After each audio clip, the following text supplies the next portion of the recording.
A new trailer is out for Detective Pikachu, and for those that haven't seen it, it's loaded with lots of new footage that makes it worth the watch. It also features a scene that, while not necessarily controversial, has been jarring to those who've seen it. Towards the end of the trailer, Pikachu is looking like he won't be able to defend himself against an angry Charizard. Alarmed, he instructs Tim to get him the hell out of there. A Pikachu, which is affiliated with the family gaming company Nintendo, just swore in a trailer for a major motion picture. Sure, it's no F-bomb, but considering the character typically hangs out on a console that shies away from nearly all forms of vulgarity, it was quite a thing to hear. This, paired with other things that emerged in the trailer, has me asking, is Detective Pikachu trying to take the Pokémon franchise in a more adult direction? It sure feels that way. And while the word hell alone isn't enough to start speculating whether or not this film is headed for a PG-13 rating, there does seem to be some catering towards a more adult audience. Especially when looking at the amount of Pokémon from the early games and the overall gritty look of the creatures. It isn't uninviting to children, but the overall tone does give the vibe it isn't exclusively for kids. At least, this is when compared to other Pokémon big screen features, like the first movie. That one kicked off with a short film that had all the Pokémon speaking as they usually do, by saying their names, with subtitles.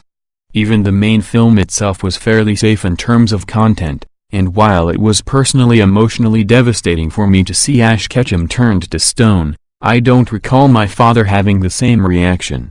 Now, me and a bunch of other former kids who saw Pokémon the first movie are on the verge of our 30s and getting pumped about the surprise appearance by Mewtwo. That's another moment from the trailer that felt specific to my Pokémon fandom, one that I mentally filed away in the reasons to see Detective Pikachu category of my brain. Is Warner Bros. Intentionally marketing this project to older Pokémon fans? It certainly feels that way, especially when counting the number of Pokémon in the second trailer that hail from the first and second generation of Pokémon games.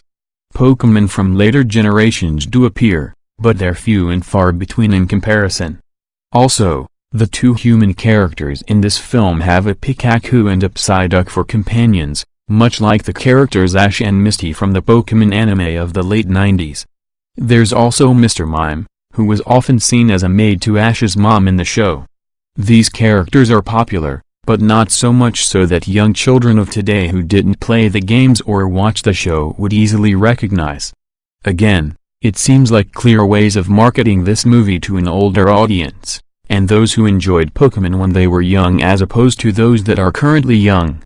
Which, if that's the case, isn't a bad call.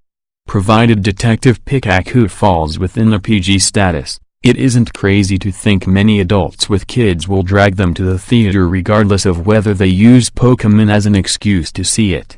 If the film ends up being a hit, Warner Bros. Has established a baseline expectation that there's something here for older audiences in addition to younger minds that enjoy it. Which is an exciting prospect, because the Pokémon world is brimming with content that, in the right hands, could be spun into more adult storylines and more mature adventures.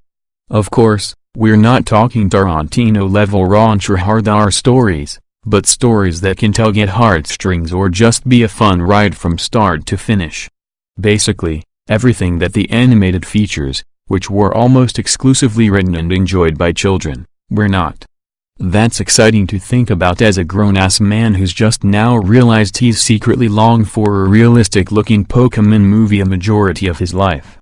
If Detective Pikachu is a hit, does that mean Ash Ketchum's adventure is fair game to adapt? Is this the beginning of a film universe where spin-offs are connected to the events of Detective Pikachu? There are so many questions I want answers to, and the movie isn't even out yet. Perhaps it only feels like Detective Pikachu is catering to an older audience, however, because older folks are cherry-picking the elements they're most familiar with from the franchise.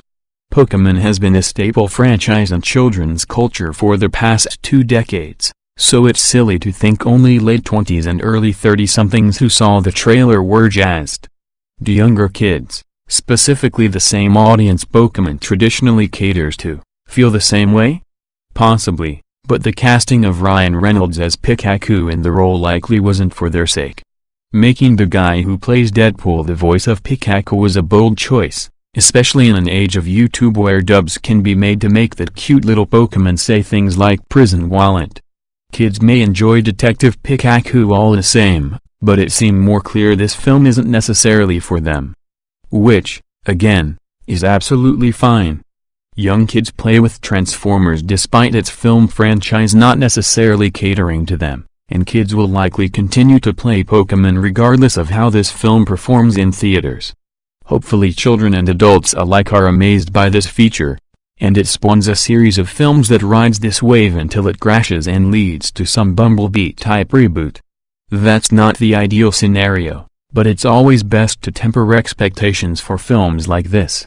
Detective Pikachu is in theaters May 10th. For more videos subscribe our channel and press the notification bell for latest update. Thank you.